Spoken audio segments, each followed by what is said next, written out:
नमस्कार, एक बार फिर से बहुत स्वागत आप सभी का NH 24/7 पर। मैं हूं आपके साथ साधना पांडे। शुरुआत करेंगे बुलेटिन की सबसे पहले बड़ी खबर के साथ। इजरायली अमेरिकी हमले में खामेनेई की मौत हो गई है। ईरानी मीडिया प्रेस टीवी के हवाले से बड़ी खबर है। खामेनेई शहीद हो गए, प्रेस टीवी का दावा है। खामेनेई की बेटी, दामाद, पोती, बहू की भी मौत हो गई है। ईरान में 40 दिन के शोक का ऐलान कर दिया गया। अमेरिकी राष्ट्रपति डोनाल्ड ट्रंप को देखिए, जो वो दावा कर रहे थे उस दावे के बाद अब ईरानी मीडिया का दावा। ट्रंप ने पोस्ट किया, इतिहास का सबसे क्रूर शख्स खामेनेई मारा गया। ईरानी मीडिया का बड़ा दावा। ईरानी मीडिया के हवाले से इस बात की पुष्टि कर दी गई है कि खामेनेई नहीं रहे, खामेनेई शहीद हो गए। ईरानी मीडिया है तस्नीम और फार्स समाचार एजेंसी, जिन्होंने ईरान के सर्वोच्च नेता अयतुल्ला अली खामेनेई के निधन की पुष्टि कर दी है। खामेनेई की बेटी, दामाद, पोती और बहू भी इजरायली हमलों में मारे गए। हालांकि देखिए, ईरान सरकार की तरफ से इसको लेकर आधिकारिक जानकारी अब तक साझा नहीं की गई, लेकिन ईरानी मीडिया के हवाले से ये अब तक की सबसे बड़ी खबर है आज की। लगातार महायुद्ध होता रहा और कल हुए हमले के बाद ईरानी मीडिया प्रेस टीवी के हवाले से ये आज की सबसे बड़ी खबर। डोनाल्ड ट्रंप ने अपने ट्रुथ पर पहले लिख दिया था सोशल मीडिया पोस्ट पर कि हमने खामेनेई को मार गिराया है, और अब देखिए ईरान की मीडिया ने इस बात की पुष्टि कर दी है। हालांकि आधिकारिक प्रतिक्रिया जो है सरकार की तरफ से ईरान की अभी तक नहीं आई है। तो अमेरिकी राष्ट्रपति ने पोस्ट किया था, दावा किया था उन्होंने कि ईरान के सबसे क्रूर व्यक्तियों में से एक खामेनेई को हमने मार दिया है। ईरान की जनता के साथ साथ अमेरिका और दुनिया भर के लोगों के लिए न्याय की बात है। और इसके अलावा इजरायली अधिकारियों की तरफ से भी इस बात का दावा किया गया था कि उनके पास बाकायदा मलबे से बरामद खामेनेई का शव भी है। खामेनेई के शव की तस्वीर उनके पास है, ये उन्होंने कहा था। तो इजराइल और अमेरिका ने ज्वाइंट अटैक किया। खामेनेई के घर को पूरी तरह से तबाह कर दिया गया।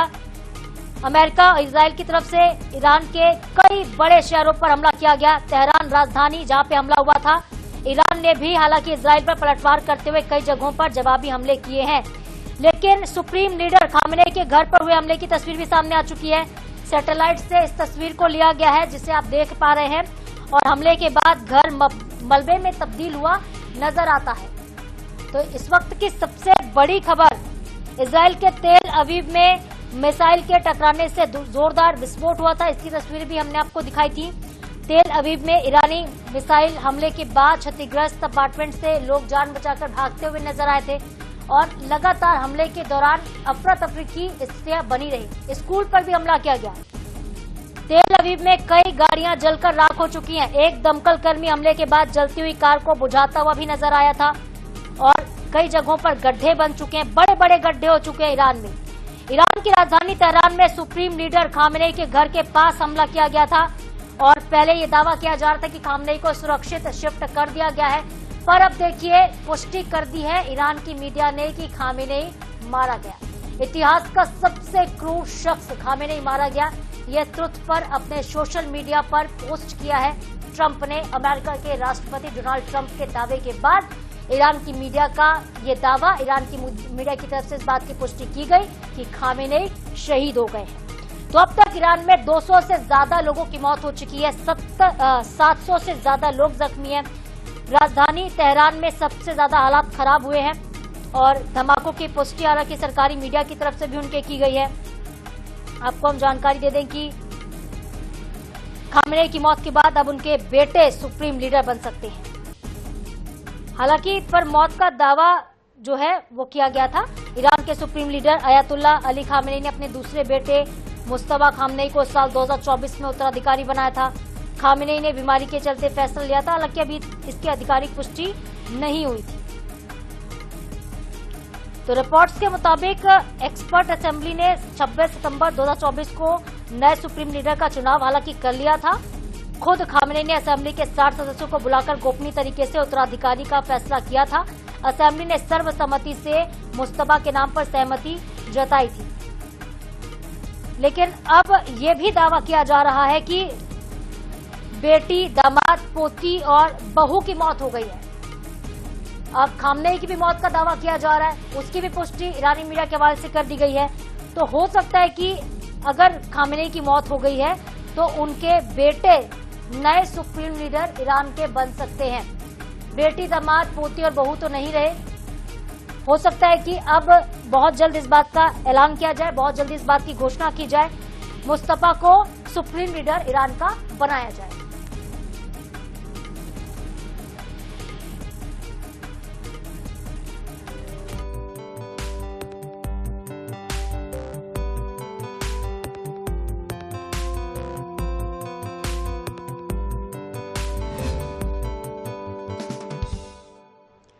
और अब बारी सीएम राउंडअप की है। मध्य प्रदेश के मुख्यमंत्री डॉक्टर मोहन यादव का दिन दिल्ली में बेहद व्यस्त रहा है।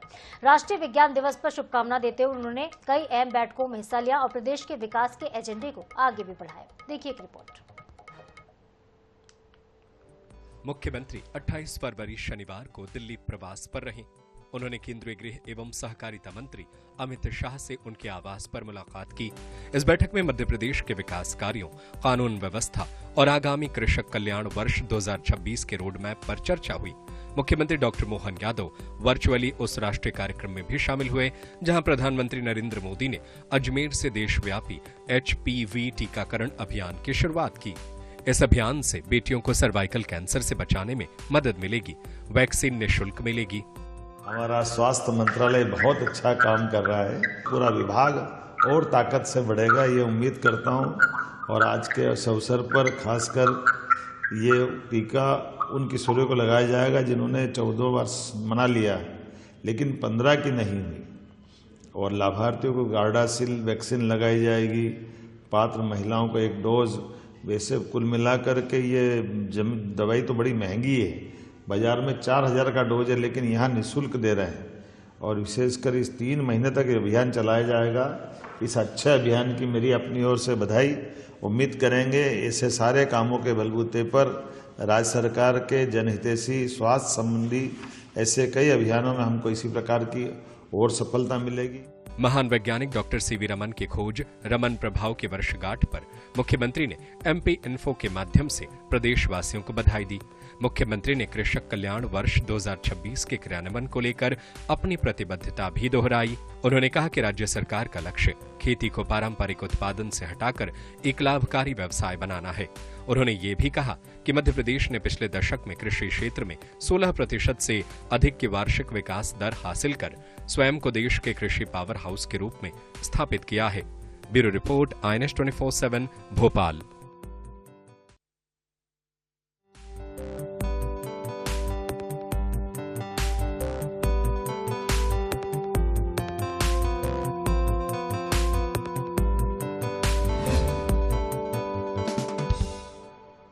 अगली खबर भी दिल्ली से है, जहां पे मध्य प्रदेश के मुख्यमंत्री डॉक्टर मोहन यादव का बयान देखने को मिला। उन्होंने कहा है कि राज्य में पिछले दशक में कृषि क्षेत्र में 16% वार्षिक विकास दर हासिल करके देश में कृषि पावर हाउस के रूप में MP ने पहचान बना ली है। अब सरकार कृषि को पारंपरिक उत्पादन से आगे बढ़ाकर लाभकारी व्यवसाय बनाने पर केंद्रित है। साल 2026 को कृषक कल्याण वर्ष घोषित करके तकनीक, मार्केटिंग और प्रोसेसिंग से किसानों की आय को बढ़ाने का टारगेट है। डिंडौरी में श्री अन्न अनुसंधान केंद्र, ग्वालियर में सरसों केंद्र और उज्जैन में चना केंद्र स्थापित करके प्रमुख फसलों की उत्पादकता और वैश्विक पहचान बढ़ाई जाएगी।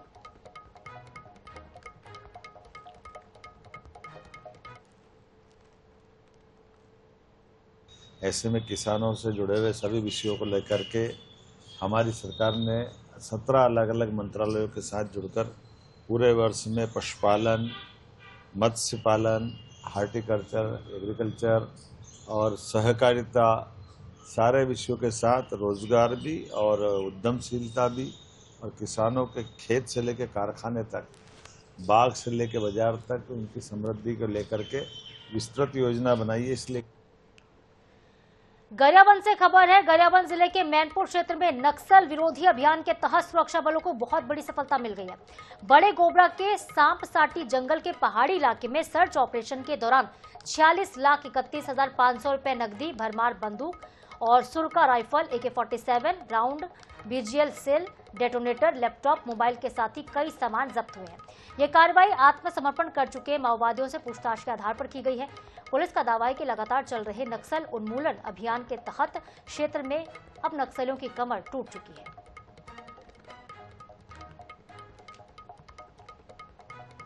समर्पित माओवादियों से पूछताछ के बाद में कुछ डंप के लोकेशन को हमने ट्रेस किया था तो उन्हीं की रिकवरी के लिए फोर्स रवाना हुई थी, धमतरी और गरियाबंद की संयुक्त फोर्स।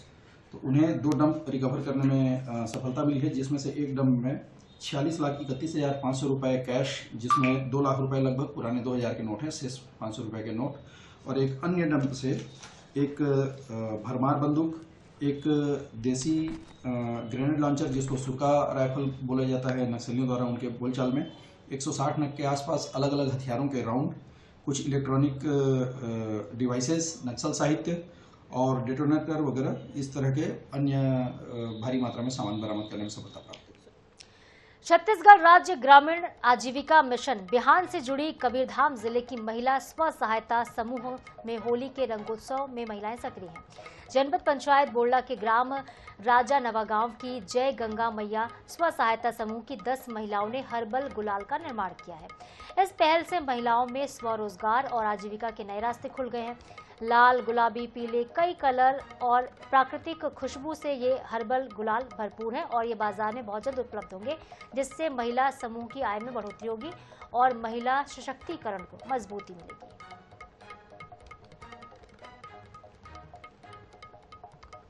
तो जय गंगा मैया समूह ने ये पहल की है। हर्बल गुलाल तैयार किया जा रहा है। महिलाओं की तरफ से 10 महिलाओं का समूह सक्रिय तौर पर स्वरोजगार के नए अवसर जो है तलाश रहा था और देखिए इनको आजीविका के तौर पर अब एम्पावरमेंट का भी साथ मिल गया है और महिला सशक्तिकरण को एक नई मजबूती मिली है। आपको रंगों से अगर डर लगता है, चूंकि गुलाल में और कई तरह के जो रंग आते हैं रंग बिरंगे, उसमें केमिकल होता है और केमिकल की डर की वजह से आप अगर होली नहीं खेलते हैं तो उसके लिए एक बहुत ही बढ़िया इजाद कबीरधाम जिले के महिला समूह की जो महिलाएं हैं उन्होंने किया हुआ है। उन्होंने एक हर्बल गुलाल तैयार किया है प्राकृतिक रूप से, जिसमें आप देख सकते हैं ये फूल और पालक, साथ में और क्या क्या फूल है, गुलाब फूल, मेथी का पत्ता है लगभग और पुदीना पत्ता है और उसके साथ साथ और भी पालक भाजी, इन तमाम जो प्राकृतिक चीज़ें हैं उनसे हर्बल गुलाल की तैयारी की जा रही है। आप देख सकते हैं ये पैकेजिंग भी हो रही है यहाँ पे और ये तमाम जो महिलाएं हैं, ये सभी जो महिला समूह की यहाँ की महिलाएं हैं, चूँकि आप देखते हैं कि होली के दौरान अलग अलग रंग और आते हैं, गुलाल आता है और जिसमें जो है केमिकल मिला होता है, रासायनिक युक्त होता है और इससे आपकी त्वचा को नुकसान पहुंचता है, साथ ही साथ आपको कई तरह की परेशानियों का भी सामना करना पड़ता है। इसे देखते हुए बहुत ही खुशबूदार गुलाल ये तैयार कर रहे हैं माताएं। का नाम है रायतोर? श्रीवती। तो का के गुलाल तैयार करा था? गोंदा फूल है, पालक भाजी है, का फूल के थे ना, गुलाब फूल है और पे है, ये सब तो बना था। तो एला बराल कहाँ सीखे तुमन? हा गुलाल बीपीएन सा रही से बन सीखोई से हमरा। हाँ। तो मार्केट में लेते ला, बाजार में बेचता? कलेक्टर ऑफिस और जिला पंचायत में। हाँ, वहाँ पे खरीदा हुई ना हम सब? उन्हें खरीद थी। हाँ। एक तरह से हर्बल गुलाल जो है तैयार कर रही है ताकि आम लोगों को इसका लाभ मिल सके और आपको जो होली में जिन लोगों को डर लगता है वो इन रंगों के साथ इस बार होली मना सकते हैं। संजय यादव, INS 24/7 न्यूज के लिए कमरदा। बीच बड़ी खबर रायपुर से। छत्तीसगढ़ पर्यावरण संरक्षण मंडल ने बड़ी कार्रवाई की है। प्रदूषण फैलाने वाले 14 उद्योगों पर बड़ी कार्रवाई की गई है। विभाग ने बिजली काटकर उत्पादन बंद करवा दिया है। 15 दिन के विशेष अभियान में कई औद्योगिक इकाइयों पर सख्ती बरती गई। 3 उद्योगों पर 9 लाख से ज्यादा का जुर्माना लगा। अधिकारियों का दावा है कि प्रदूषण फैलाने वालों पर कार्रवाई लगातार जारी रहेगी। तो बेहद महत्वपूर्ण यह खबर है। ऐसे उद्योग जो एनवायरमेंट को नुकसान पहुंचा रहे थे, इन पर छत्तीसगढ़ पर्यावरण संरक्षण मंडल ने एक्शन ले लिया है। प्रदूषण फैलाने वाले 14 उद्योगों पर बड़ी कार्रवाई। बिजली कनेक्शन काट दिया गया, उत्पादन बंद करवा दिया गया है क्योंकि ये पर्यावरण के मानकों का ख्याल नहीं रख रहे थे। 15 दिन के विशेष अभियान में 3 उद्योग पर 9 लाख रुपए से ज्यादा का जुर्माना लगा है। अधिकारी दावा कर रहे हैं कि प्रदूषण फैलाने वालों पर कार्रवाई आगे भी होती रहेगी। सहयोगी मनीषा त्रिपाठी हमारे साथ जुड़ गई हैं। मनीषा, बहुत बड़ी कार्रवाई, क्योंकि हम लगातार देख रहे थे कि उद्योग संचालित होते हैं तो पर्यावरण को जाहिर तौर पर नुकसान होता है, पर्यावरण के मानकों का ख्याल नहीं रखा जाता। तो इस कार्रवाई के बाद किस किस पर गाज गिरी है, कौन कौन से उद्योग हैं जिन पर जुर्माना लगा है?